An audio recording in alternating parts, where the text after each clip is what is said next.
সরকারি জমি থেকে ৩৫টি মেহগনি গাছ কেটে বিক্রির অভিযোগ উঠেছে জজকোর্টের এক মাস্টার রোল কর্মচারীর বিরুদ্ধে।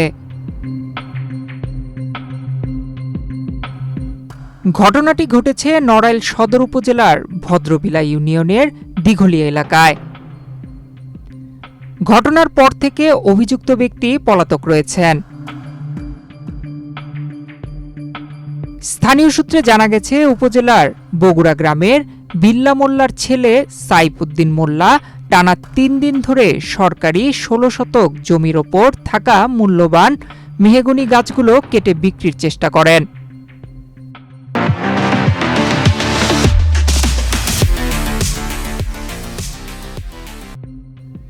পরে খবর পেয়ে প্রশাসন ঘটনাস্থলে গিয়ে গাছগুলো জব্দ করে। অভিযুক্ত সাইফুদ্দিন মোল্লা গোপালগঞ্জ জজ কোর্টে মাস্টার রোলে কর্মরত। তার স্ত্রী মৌসুমী বেগম নড়াইল জজ কোর্টের জুডিশিয়াল ম্যাজিস্ট্রেট আদালতের পেশকার হিসেবে কর্মরত। স্থানীয় এক বাসিন্দা জানান, গত শুক্রবার থেকে রোববার পর্যন্ত ৩ দিন ধরে ওই জমির ৩৫টি মেহগনি গাছ কাটা হয়।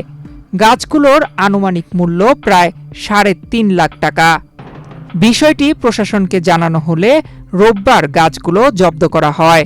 তবে অভিযোগ রয়েছে, এরই মধ্যে কিছু গাছ অভিযুক্ত ব্যক্তি সরিয়ে ফেলেছেন। সাইফুদ্দিন এই গাছ বিক্রি করেছে, কাটিছে বিল্লাল, মোহাম্মদ, ইনাই, শাহিন, আরও ৪-৫ জন ছিল। সাইফ বেরিয়েছে, আমি শুনছি ৮ মেম্বার কাটিতে পারে, শোনা যাচ্ছে ৮ মেম্বার কিনে নিয়ে সাইফ কেটে পারে। ৩ দিনের মধ্যে কোনো নায়ব বা সরকারি লোকরা আমি ফোন ধরাতে পারিনি, কিন্তু আজকেও ডিসি অফিসের নায়ব জাহাঙ্গীরে ফোন দিয়ে, জাহাঙ্গীর দেওয়ার পর কাছে আমি দেখতেছি নায়বরে ফোন, নায়ব পরে আমার ফোন দিয়ে আইছে। পরে আমি ফোন দিলে তারপরে তো উনি আইসে পরে আমি ফোন দেওয়ার ধরে না, পরে কাছে কীভাবে ফোন দিচ্ছেন, আমি আপনি আমার সেই গাছের আমি আসতে পারেন, কাছে আমি তো এসে মার্ক করে চলে আইছি। ঠিক আছে, কলকাতা বিএসপিল্যান্ড স্যার বলেছে যে ওরা প্রতিবেদন দিতে হবে, আপনি কী করেন, মার্ক করে আসেন, মার্ক করে আইছি। এ বিষয়ে নড়াইল সদর উপজেলার সহকারী কমিশনার ভূমি KH তাসফিকুর রহমান বলেন, সরকারি জমি থেকে গাছ কাটার খবর পেয়ে স্থানীয় ইউনিয়ন নায়েবকে ঘটনাস্থলে পাঠানো হয়। পরে গাছগুলো জব্দ করা হয়েছে এবং এ ঘটনায় আইনগত ব্যবস্থা নেওয়া হচ্ছে। ভদ্রবিলা ইউনিয়নে আমাদের ভিপি সম্পত্তি ১৬ শতকের উপর থেকে কে বা কাহারা গাছ কর্তন করে নিয়ে গিয়েছে।